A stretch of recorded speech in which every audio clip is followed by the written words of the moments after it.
What's up, everyone?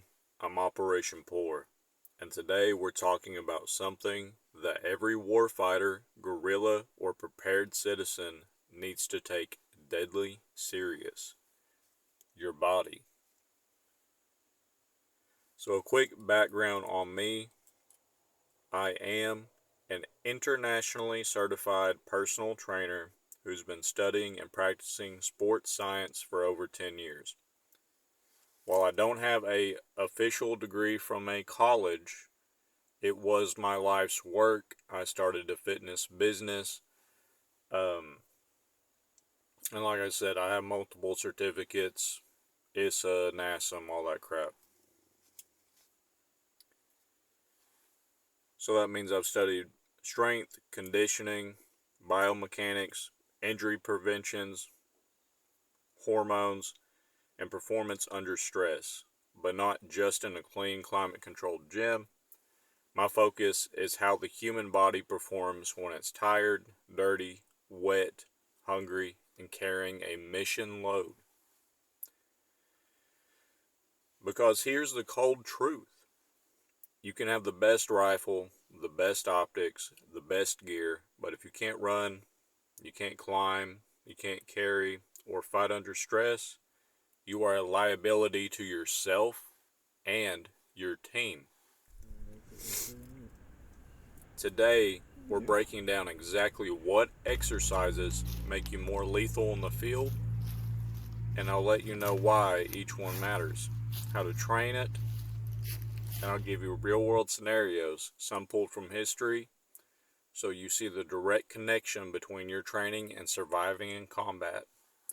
And as always, this isn't about fluff, this is about building the body of a warfighter.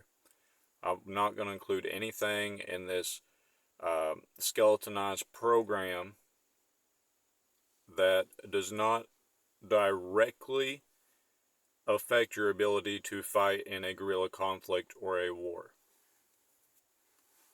Some things will come as a surprise to you, about guaranteed, especially if you're like I was for all those years. It was an absolute gym bro. It's kind of interesting what I found through these studies and stuff like that. So segment 1, why warfighters train differently. The guy in the commercial gym typically trains for looks, but the warfighter trains for survival. That difference changes everything. Landscape looks completely different. Your training isn't about symmetry or aesthetics, it's about raw functional capability. You need to climb over obstacles, be able to drag a casualty, shoulder heavy loads for hours, sprint to cover, and keep going long after your body tells you to stop. Because when the time comes, no one cares about your bench press PR, but they will care if you can't get your ruck and rifle up a muddy incline or be able to climb a cliff. I've seen that personally on my FTXs. I will have to scale 8, 10, sometimes 12, 20-foot cliff. I think the most I ever did was 20 foot. Literally rock climbing with the ruck and rifle and gear. I mean, figure that situation out when I'm out doing my training.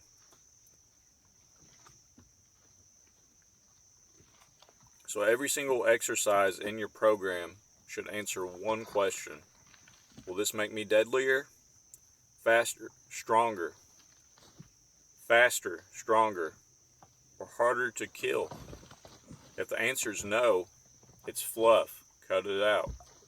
Segment 2, the warfighter exercise arsenal. Here's the no BS list of movements that matter. Every one of these builds battlefield capability, not just gym numbers. These are in no particular order. I will hit off on the very important ones, so if you barely have any time in your life, I will tell you the best ones out of this list. But they all contribute to a functional, fast, strong, resilient warfighter. Number 1, pull-ups and dead hangs. Obviously, this is going to strengthen your back, your capability to pull, but as I mentioned prior, climbing cliffs, pulling over walls, grabbing ledges in urban environments when there's no other easy way up. And you would be surprised if you actually get out in the mountains and train, you would be surprised how much you're actually going to have to climb cliffs or use tree roots and stuff to get up these steep faces. Let's say you're doing a radio relay point or something like that, and you need to get way up high on a mountain or a ridge line. Your back muscles are a crucial part to that. Not only that, typically you'll have a combat load, so you'll have a full TAPS rig, or that's what I use. You'll have a full, 13 fully loaded mags, first aid kit on you, canteen of water, radio equipment, and a rucksack on your back, and your rifle to get to where you're trying to go. So climbing those cliffs with all that, I mean, it really is a monumental feat to do, a monumental feat to achieve, especially if you don't train pull-ups. So you need to train pull-ups. And then once you get roughly able to do 15 pull-ups consecutively, start adding weight. Do it slow. Add 2.5 pounds, 5 pounds, 6 pounds. And whenever you can get 15 straight, keep on adding weight. Maybe eventually you'll be able to do pull-ups with 120 pounds hanging off of you. That'd be crazy. Also, when you can't do pull-ups no more, rest, say 45 seconds to a minute and 30. You don't want to really go over a minute and a 30 rest time on any of these, except for, I'll mention that when we get there. Let's say you max out your pull-ups, and you're going into your dead hang. Let's say you do 3 sets of pull-ups, then 3 sets of dead hangs. No more than a minute 30 rest time. But after that rest period, go straight into the dead hang and just hang there as long as you can. You would be really surprised how well that works your muscles and your grip strength specific, your forearms and your grip.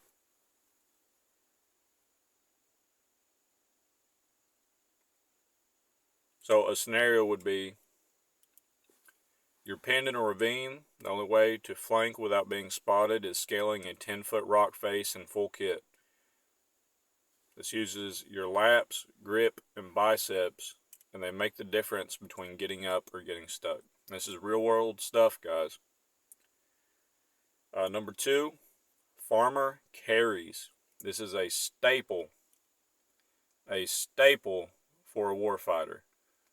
I remember when I first joined the National Guard, they made us do farmer carries all the time, even though it had nothing to do with the PT test because of how important it was. As a heavy vehicle operator, we were always carrying heavy stuff, whether that be ammunition, mortars, dunnage, whatever it is, water, food. We would have to load the trucks and then strap them down. And those farmers carries really really instilled into our forearms the grip strength necessary to do our mission and complete our task. However, even for a guerrilla cause, you're still going to be carrying heavy things long distances, ammo cans, stuff like that. It's just something to keep in mind. They're real easy to do. You can use ammo cans, kettlebells, dumbbells. You just pick them up and you just walk. You can pick a distance depending on the weight, whether it's 25 pounds or 60 pounds, 100 pounds, whatever. You just pick it up and you go a set amount, not of miles, but of meters probably, or a foot. Then you set them down. It's real simple. Scenario would be your team's ammo is down to the last belt. You have to cross 100 meters of uneven ground with a 40-pound ammo can and 2 rifles. So if you got a weak grip, it's not going to work. You're not going to be able to do that. That equals drop gear, spilt gear. That's not good. A dirty rifle, never good. So moving on to number 3, sprints and hill sprints. You want to modulate these, or what I mean by that is don't do them both in the same day. You want to have sprints and then you want to have hill sprints. You want to do 8 to 10 sets. 8 to 10 sets of sprints should take anybody out when you do your sprint, give it your all. Don't hold anything back whatsoever. The purpose is explosive speed and a higher VO2 max. So, give you the rundown on a VO2 max if you don't know what that is. That's how much oxygen your body can use when stressed. Typically within a very short period of time. So your body has different energy stores, or where it grabs energy from. So it's like sugar, your ATP stores, and then my apologies. Your ATP stores. That's why creatine is a good supplement to take for muscle building and stuff like that. It increases your ATP stores. And then after your ATP stores is typically glucose or sugar. And then after that, that's when you get into the fat burning process. So a VO2 max typically is mixed in with that ATP. It's not a 1-to-1, but that's typically where it is. It's within way less than 5 minutes of stress, but typically like a sprinting, a 45-second or a minute 30 sprint or less. But a VO2 max is essentially how efficient you are at using that oxygen and getting it into your bloodstream. So when you raise that VO2 max, you're able to move quicker. You're not as gassed from your lungs. It's not a getting oxygen thing, as well as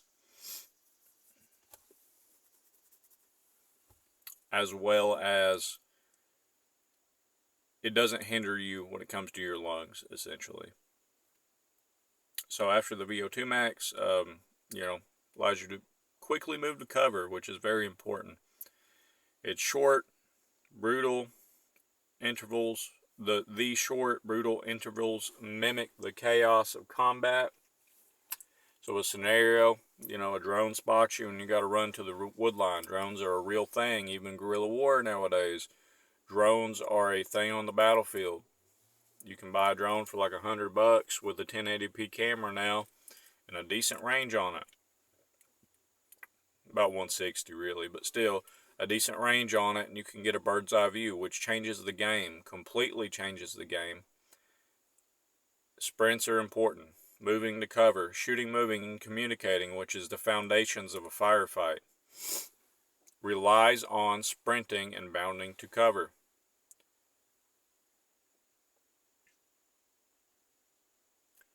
Number 4, rucks and FTX style marches.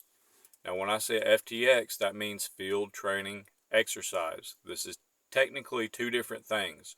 However, I would suggest, if you can, when you ruck, you spend the night out in the bush. If you can. If you can't, then just ruck, load up that weight, go walk on a track. It ain't got to look all military if you're into that gray man stuff. Just get a backpack and put weights in it, put sandbags in it, and just walk around a public track. However, if you have access to backpacking or hiking areas, put on a rucksack, put your kid in there, and go walk. Real simple. If you want to weigh your ruck and your gear beforehand, that's a good way to keep track of your progress. But put in what you would actually need to survive a firefight. Put in your kit. Actually go out here and do this. Don't be like shooting at hikers and crap. But just go out here with your kit and go ruck. Go on a backpacking or a hiking trail. Go out in the bush and stay 1, 2, 3 days, however long you can. This is important because it builds your knowledge set. It's building your fitness. It's giving your body what it would in like a real scenario, like when you're actually out in the field, you're simulating that. Your body really doesn't know the difference. The only difference will be the adrenaline dump if you start getting shot at. Obviously, we can't really mimic that here. However, you can mimic everything else. How you're going to cook your food. It's going to teach you how to sleep comfortably in the field or comfortable enough to continue your mission. It's going to give you all those real world skills and we're tying in the ruck, because the ruck is included with the FTX. So I would say at least once a month, probably ruck 3 times a month at least. Give yourself a recovery week when you plan this into your programs. But I would FTX at least once a month, and I'd make it at least an overnighter. But if you can, make it a weekend trip, 2 days or 3 nights. However long you can is what you need to do. Once a month. That's the standard. I don't really think I need to explain myself any farther on this. I mean, you're carrying the gear that you would. I mean, it's a simulation, a field training exercise. It is a simulation of what you would actually be doing. I would increase the length and the duration of how many days or how many hours it is, as well as the mileage and the weight, and just keep going. But for the weight, like I said, you want to improve your kit and try to get it even lighter every single time. So that's just one of them things. You know, you could increase the weight if you wanted to, but really this is about distance, and this is about getting your body used to those unadvantageous scenarios.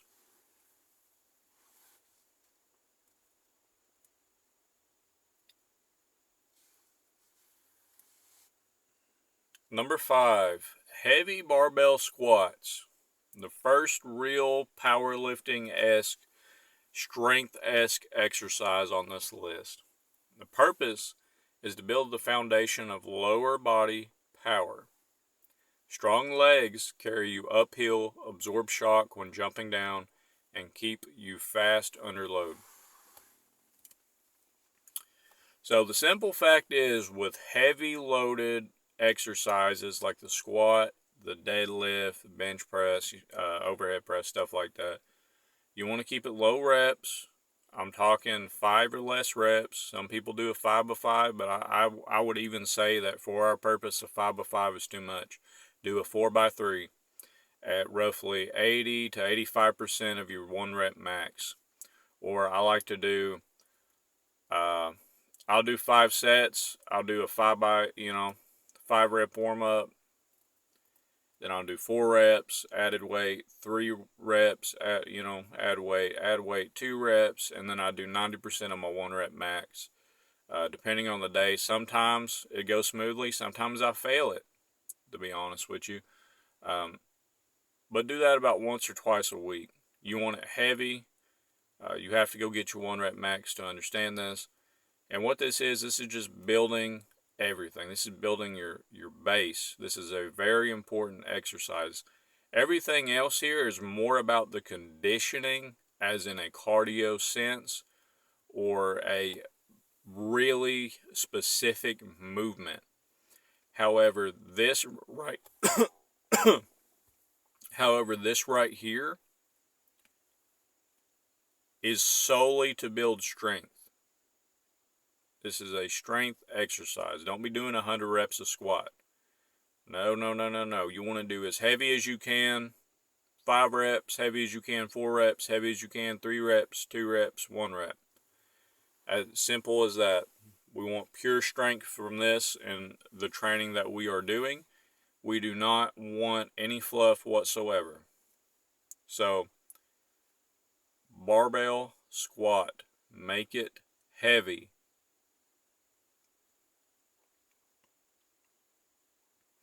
Number 7 is a mixture. We got sit-ups, the dead bug, which I really do like the dead bug, and then different crunch variations. So, purpose is core stability for aiming and recoil control.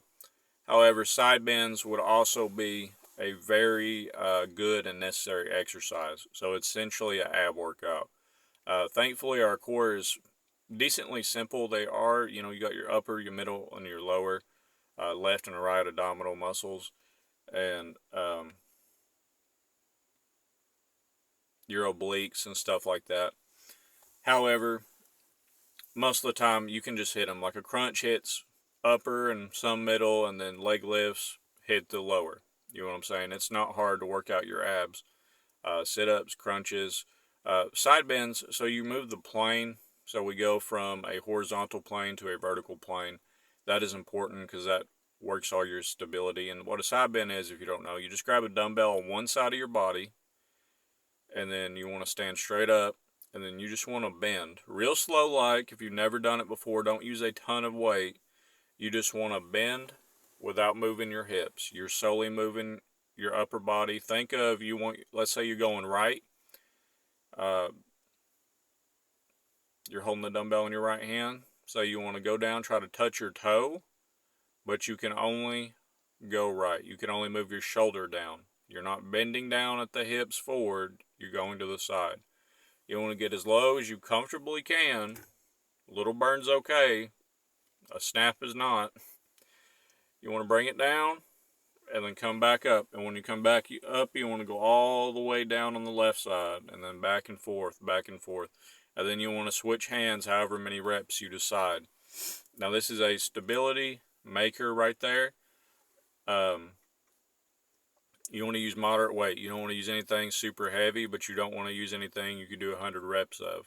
I'd say aim for 12 to 15 reps. If not, maybe even 20 reps of something, depending on what you have, and that should be golden for you.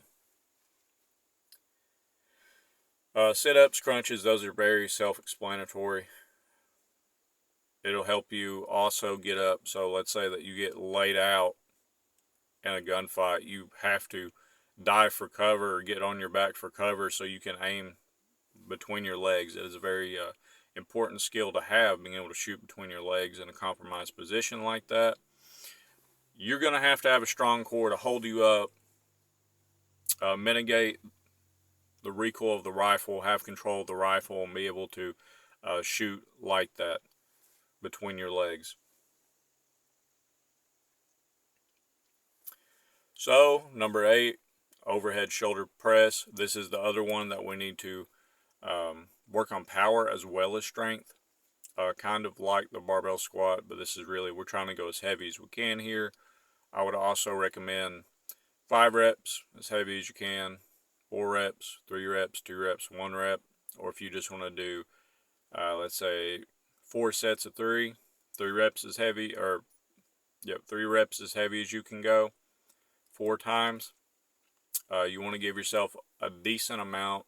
So with these heavy exercises, I did forget to mention in the squat portion, I apologize. You want to give yourselves 3 to 5 minutes to rest, because heavy exercises not only work your muscles, they work your CNS, your central nervous system. That's why you can't just lift your max over and over again. Your brain is firing off the nerves and the neurons and all that. It's essentially a big electrical current that your brain's putting out to lift the stuff. So you need to give your brain and your body time to recover between each set. That's why you see power lifters and stuff, they'll do a super heavy, max PR, personal record, and then they'll pass out right there, right as soon as it's over with, because their brain just lights out. It said, hey, you do this again, there's a good chance we're going to die. I'm going to have to rest a little bit, and then they'll pass out.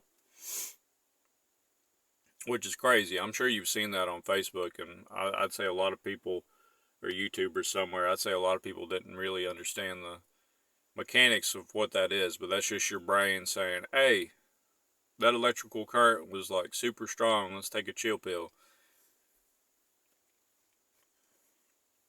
So with this, the overhead shoulder press, you want to work your way up in weight, and you just want to press as heavy as you can for 3 reps. And what I mean is 3 consecutively. You don't want to press 1 up, put it back down, press 2 up, put it back down. No, it's 1, 2, 3, and then set it down.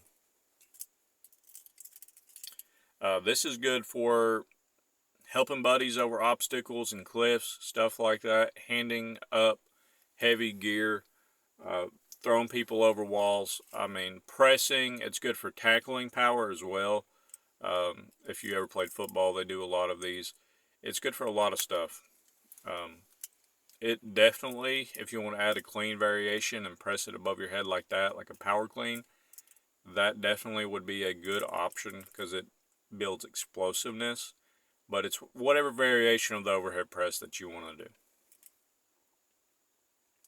So number 9, kettlebell swings. This one, I've got to stop right here. This one is the most important one. Kettlebell swings have been shown to improve overall fitness in a matter of weeks, which is absolutely crazy. With these, you're going to have to do for months and months, years and years to see any good, crazy progress depending on your body and how it is. Kettlebell swings will almost instantaneously, in the grand scheme of things, comparatively, increase your overall fitness. So typically, what I do, I get a 25-pound kettlebell. It's not heavy at all, and I will sit there and I will do anywhere from 25 to 50 reps. It just depends. I'll set it down, and then I'll come back to it about a minute and a half later. 25 to 50 reps, whatever I decide for that day, depending on what else I'm doing. And then I will do that probably 3 or 4 sets. Now, you can add weight, you can take the reps down, whatever. I would try to stay above 10 reps at least, though, no matter what kind of weight you have. Kettlebell swings are a type of HIIT cardio. That's kind of what you want to do. So high intensity interval training, that's how you want to work them. You don't want to do them super heavy. That's how you want to work them, high intensity interval training. And typically you want to keep the whole set within a 45 second to a minute 30 window, give or take. Give or take a couple seconds, you should be fine. Now, like I said, doing this and training it as a HIIT style workout, keeping rest time short, keep coming back to it. Remember, high intensity interval training, high intensity. It has been shown within weeks, like 2 or 3 weeks, to improve overall fitness, improve strength in all areas, explosive power, your sprint speed. I mean, these things they're overpowered, for lack of a better term. So kettlebell swings, don't skip on them. Don't skip on them. Hip explosiveness, conditioning. These are proven, guys. These are proven. Number 10 is some kind of yoga or mobility work. I know some people just roll their eyes, but really you need to have flexible joints, flexible muscles, ligaments, stuff like that. You need to be able to stretch in awkward positions. Also, this helps you not get locked up when you've been sleeping in the field for a week on rocks and crap. Even with a sleeping pad, sometimes it's really hard to get good sleep out in the field, quality sleep out in the field. And you want to maximize that rest, especially when you're out doing real life operations and stuff, or training missions, but we're talking real world here as well. You want to maximize that sleep. And yoga, believe it or not, getting everything loose and stuff like that, doing a good morning stretch, little bit of dynamic movement or dynamic stretch, which is a more like explosive stretch, like, just put your hand on the wall, put your opposite leg up in the air and just swing it back and forth a couple times, 20, 30 times, and then switch. Stuff like that really will loosen you up, and it helps you sleep better in the field because you're not all like jacked up. You're not like a plank of wood that can barely move. And it also helps your flexibility. When you get in a gunfight and stuff like that, your cover isn't always a blockade or a wall or something like that. You might have to get in a really awkward position so you don't get your head blown off. It's just something to consider. So yoga, don't skip out on it. Mobility work, don't skip out on it. Gives you flexibility to move through awkward positions, crawl, and stay injury free. Let's say you're stuck in a hide for 8 hours in the rain. Flexibility keeps your knees from locking up. All right, number 11. Long distance running. Now, I got to say here, anything over a mile miles is considered long distance running. I also got to say it is highly overrated, especially when you incorporate the rucking and the missions, when you incorporate the sprint work, and then add in the explosive power from the kettlebells. It completely negates running as a whole for long distance. Now, if you want to add this, that's completely fine, because I know there's going to be some running stands that say, I just lost you right there, Operation Poor. I'm not going to listen. You're crazy. What do you mean long distance running? Long distance running is great for cardio, but let's say that you jog 10 miles. Well, that's been proven to be really bad on your knees and your joints. Matter of fact, rucking, if you don't do it right and you use like really old kit and stuff, or you don't put you don't use your hip harness and all that, has been proven to be really bad on your joints and your knees. So it's pretty much, choose your poison. While I understand running, and I understand everybody's despise of running for the most part, when you incorporate the sprints, the kettlebell swings for the explosive power, and the rucking, which means that you're getting your steadfast cardio or your slow burn, for lack of a better term, cardio, it does completely negate the running. Because really, in the modern battlefield, if you have to run more than a mile and a half, you're dead anyways. I'm just saying. But I would argue that in conflict, being able to fast walk is a more important skill than just straight up jogging for hours. I'd say being able to put weight on your back or a rifle in your hand and be able to, like, fast power walk, I guess, if you've seen them in the mall. It's like basically running, but they're just walking really fast. I would argue doing that is a way more important skill and what you should be doing more of than just simply running. So long distance running, it does provide sustained endurance. It's useful, but a fast-paced ruck often translates to better combat, especially when combined with sprint intervals. So if you want to do long distance running, that's good, but in the very niche case that we're using it for, a long distance bike ride, or if you want to go cycle, kind of does the same thing. I'm just saying. So segment 3, we're going to put it all together. It's putting it together. So think of your week like a weapon system build. You got your strength days. These include your squats, your pull-ups, presses, and carries. Your conditioning days, sprints, kettlebell swings, and rucks. And then mobility days, yoga, stretches, active recovery. So you do not want to do all these on the same day. You could probably get by with doing the pull-ups and the squats the same day, but I would not mix in the shoulder press where we're going heavy and the carries in the same day. So you could do one day, just be real simple.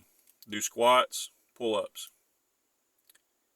After that, do some kettlebell swings. Day 2, or skip a day. I like to always skip a day, give myself a rest day, and then on the third day, we'll do something like overhead press. Then you're doing the carries. And then you're going to do your sprints. Then give yourself a day, and then do a rest day, and then do a conditioning day. Just straight conditioning. So do your ruck that day. Do your run that day if you do decide you want to run. Not sprints, but just do a ruck. If you can't do a full-on ruck, it's okay to run long distance. I know I was teaming on it for a second, but some kind of long-form cardio. If you can't do any of that, do some sprints. And then after that, the next day, I'd probably go ahead and give yourself a mobility day, or whenever your FTX ends, instead of going right into hard weightlifting, give yourself a full day to just work on mobility. So that's your yoga, your stretches, your active recovery. Active recovery is like just going for a brisk walk. Going for a walk around town, out in nature, just a hike, stuff like that. Without any weight, without nothing, just a little like mile long, whatever. Or you're doing steady state cardio, essentially, even housework, cleaning your house, stuff like that.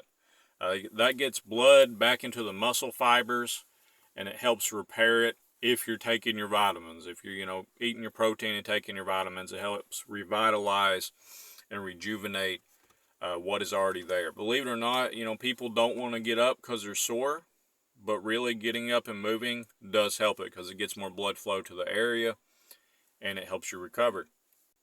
So remember, try to train in your actual kit when you can. I mean, if you live in a free state or you got land to be on, bring that rifle out and all the ammo you can carry, stuff like that. You want to simulate as close to a realistic scenario as you can with all of this, aside from the weightlifting and stuff. I mean, it'd be kind of pointless to weightlift in your kit, I'm just saying, at least all the time. But when you're rucking, when you're moving, commuting, shooting, moving, communicating, then yeah, be in your kit so you can get used to what's there and how it all works and comes together. So, why no direct chest work? Because I know some people are screaming, why is there no bench press? Well, you might have noticed there's no bench press or flies here. That's because for our cause, chest isolation is fluff. Even the more chest-focused compound exercises is fluff. Even push-ups really is fluff to an extent.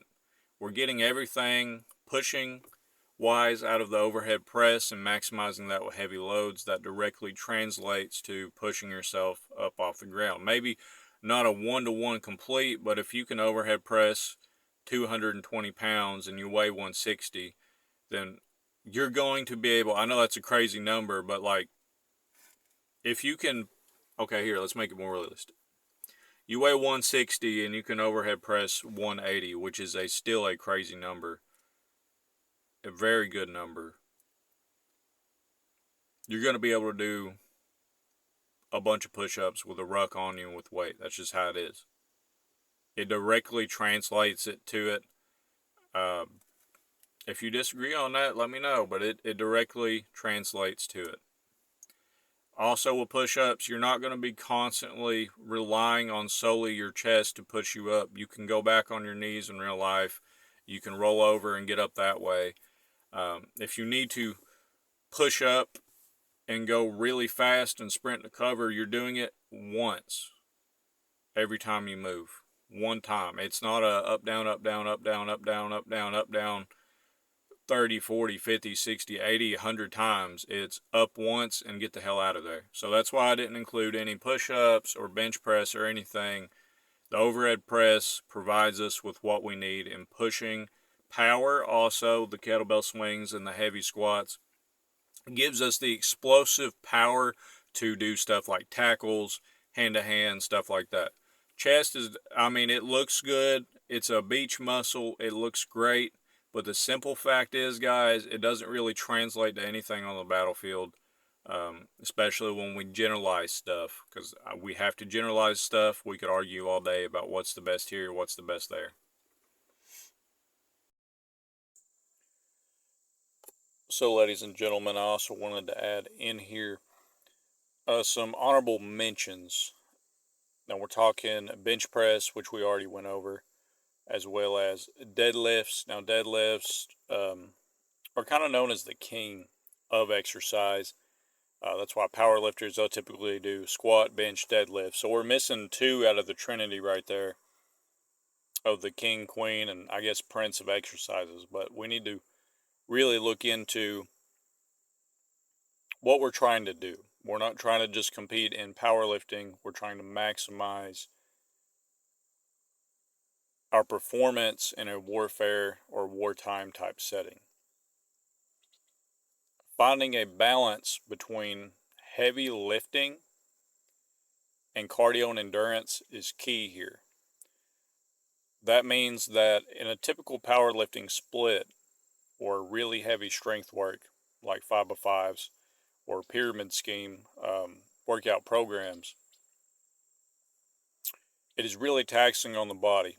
And then adding the rucks and all the cardio that we have to do, essentially for the average person, not the genetic top 10% that you see on Instagram and TikTok and everything, because it's a very oversaturated industry, the fitness industry is. But for a realistic scenario, for a realistic physique and performance, and for a realistic outlook, a person cannot physically be super good at cardio and be able to squat 500 pounds, be able to overhead press or shoulder press 250, 300 pounds. Look at power lifters, look at bodybuilders, and look at endurance athletes that run marathons. Look at the cyclists that cycle for 100 miles straight nonstop. I mean, these absolute crazy beasts in their own ways, but just look at their physique. Now, we can look at these beasts and these kings and queens in their own sports and use their physiques to kind of balance it out. Obviously, the cyclist, the long distance runners are typically, if they are the best of their sport, can give you a really good outlook onto what you would look like if you did that sport. So what I'm really trying to say here is, if you look at a cyclist physique, they're typically skinnier. They do not weigh a lot. Same thing with marathon runners. You look at professional bodybuilders, while they may be juiced to the gills, it doesn't matter. You look at their craft, their art, their body is their art, and you just see how big they are. And then you look at power lifters, and typically they're a little bit on the heavier set side, but that is to maximize their efficiency in lifting heavy weight. With a gorilla and a war fighter, you do not want the heavy weight of a power lifter on you. To be an effective war fighter, you do not want the heavier weight and the heavier muscle on you. Why is that? Because muscle requires more calories than no muscle. You want muscle, you want to be strong by working your central nervous system mainly. And yes, you're going to grow muscles, but you don't want to solely bodybuild or do a bodybuilding program.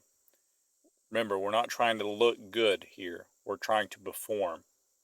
And a part of that is to be able to do cardio, long distance, max endurance cardio. Bigger individuals get gassed. Typically, bigger individuals will get gassed long before skinnier individuals, especially if they're at the same fitness level and they both have good health. That is because the nutritional needs are not the same.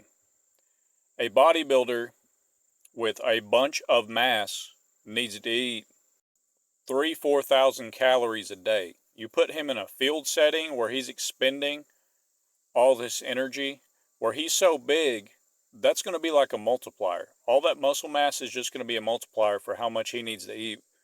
And we're not just talking before he starts to lose muscle, because that gradually happens. We're talking just to keep him alive, just to keep him alert, just so he can work off minimal sleep because he's eating in a surplus, just so he can not have a heat stroke because he does not have the calories to regulate his body temperature.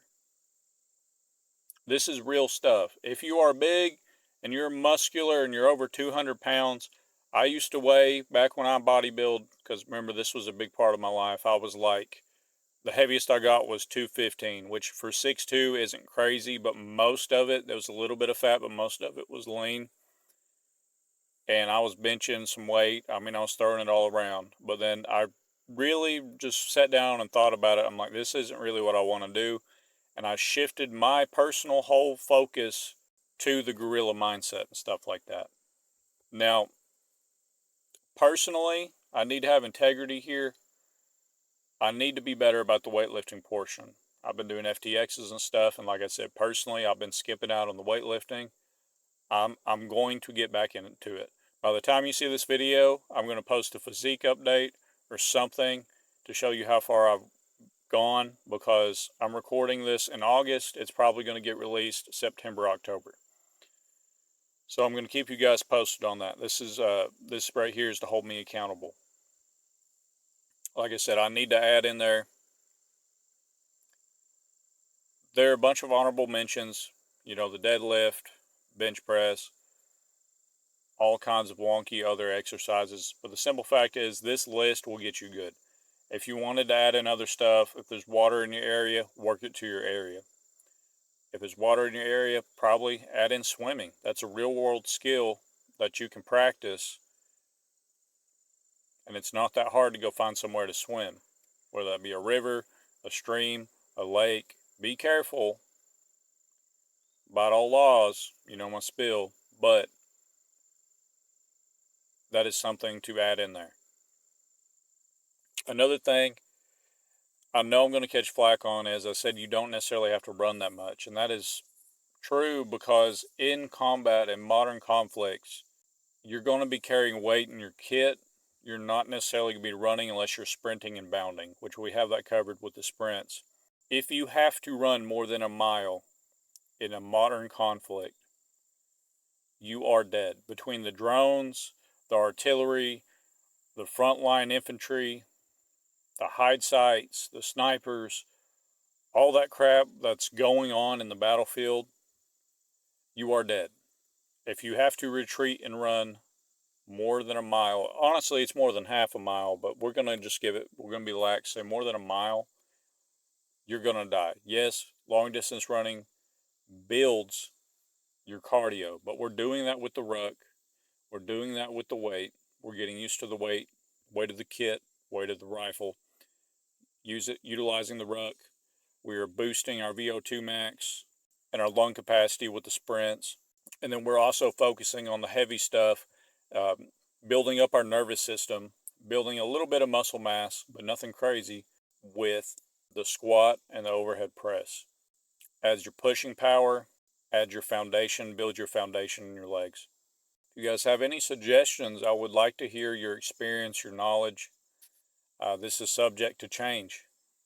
I know I've seen a ton, like especially where I was in that fitness space, just to be one-on-one with you, the listener right now. I had to leave it because it got super toxic. I had my whole personal training business and all that, and I just had to leave it because it seemed like, especially with business, nobody wanted to listen to you, no matter how much knowledge you had, unless you were roided out of your mind. And all these dudes out here that were in this space and fitness YouTubers would make workout plans, and sometimes they give them out for free. But you look at the workout plan, and it's 10 sets of this and 8 sets of that, and just a 2 or 3 hour long workout, and it's just way too much for the average person. Unless you're blasting trenbolone acetate right to your Johnson tip, which is a steroid if you didn't know what that is. It's one of the harder steroids that you can take, as well as decadurabolin, testosterone, Anavar, D-ball. Yeah, all of that. Those are all steroids. Winstraw. I'm sorry, I'm going in the list. But unless you were blasting gear and literally messing up your insides and taking years off of your life, steroids are not worth it, guys. Don't do it. The people that they were marketing the plans to, I guarantee they give up, because there's no way. It would take an absolute like superhuman to be doing these exercises and stuff. And a lot of people would watch those videos and try to start out, and then they'd just get extremely sore. They'd feel like absolute crap, and they get snappy, because it's natural when your body's in a state of stress, whether that's physical or mental. You start snapping at your kids and stuff like that, and it's just not good. And that's just because they're overdoing it. Even trained individuals, I see plans even to today, even though I don't watch fitness content, and it'd be like, it's a very big exaggeration, but it'd be like, yeah, man, go run like 3 miles, do like 100 pull-ups, then go deadlift 600 pounds for 3 reps. Like, it's just completely nonsensical. It doesn't make any sense whatsoever. And it's just, don't play into that. That's not how you get big. That's not how you get strong. You want to push yourself, but there is a limit, and overtraining is a real thing. When I first came into the fitness space, probably 2015, I started studying and really like locking down on it in high school. the hustle. Everybody was like, hustle, hustle, more, more, more, more, more. And overtraining was a thing and it was studied, but it was hardly ever talked about. It was honestly kind of in the back end. And there was some skeptics that said, no, your body's not going to do that. Your body's not going to do that. It's not going to let you overtrain. But now, looking into it, to redo research and stuff for this video, I have found that it is a widely accepted actual condition because overtraining is real. CNS fatigue is real. And it can do a lot of weird stuff to you, especially if you're on stimulants like caffeine, a lot of pre-workouts that are pushed on people, a lot of coffee, nicotine, stuff like that. If you're on stimulants, it's not good. It's not a good outlook. Your body's not getting good sleep, no good rest, and it can really jack you up, guys. So just watch all that. Be careful of that. Remember, fitness, you have a goal, and it's like a three-legged stool, right? You got your workouts, but you also got your sleep and your nutrition. If you take any one of those legs off the three-legged stool of fitness off, it's going to fail. It's going to fall. It's going to fail.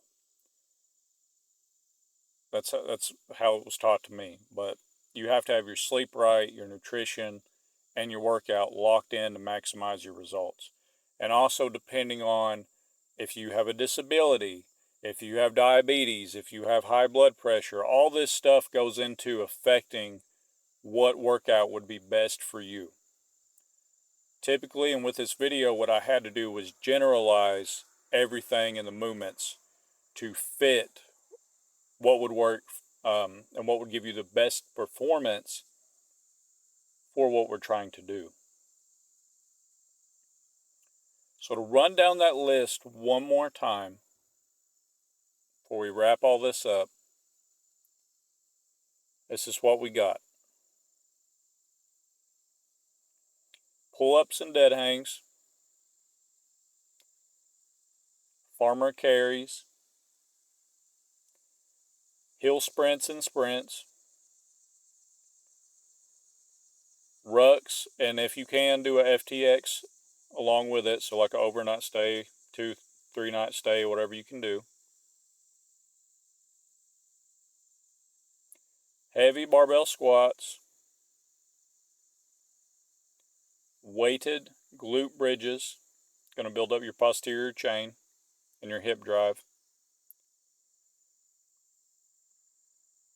Sit-ups, dead bug, and other crunch variations. So essentially, you could add plank really if you wanted to. It's core work.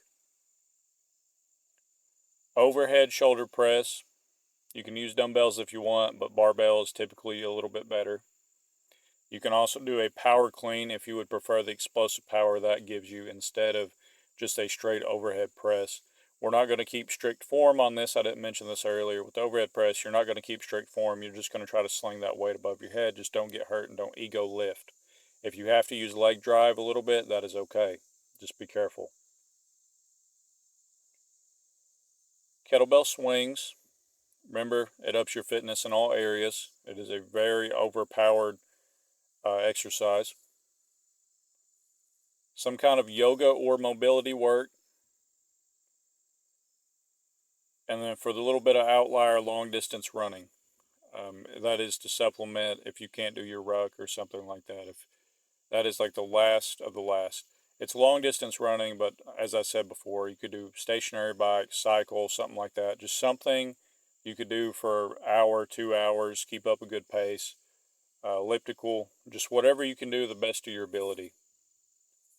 Don't compare yourself to anybody but yourself and your progress.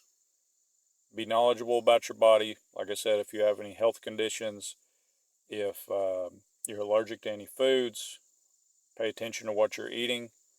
Protein is protein, but if that protein's attached to 300 grams of carbs, then meditate, seek out our Lord and Savior Jesus Christ. He is there. It's on you to accept him. God gave his only begotten Son unto us to die for us and our sins. That is the greatest form of love that could ever exist. If you're going through a hard time right now, I pray that it's going to be okay. I advise you to seek Jesus. He is the way, the truth, and the life. Lord, have mercy on us, for we are sinners. In Jesus' name I pray. Amen.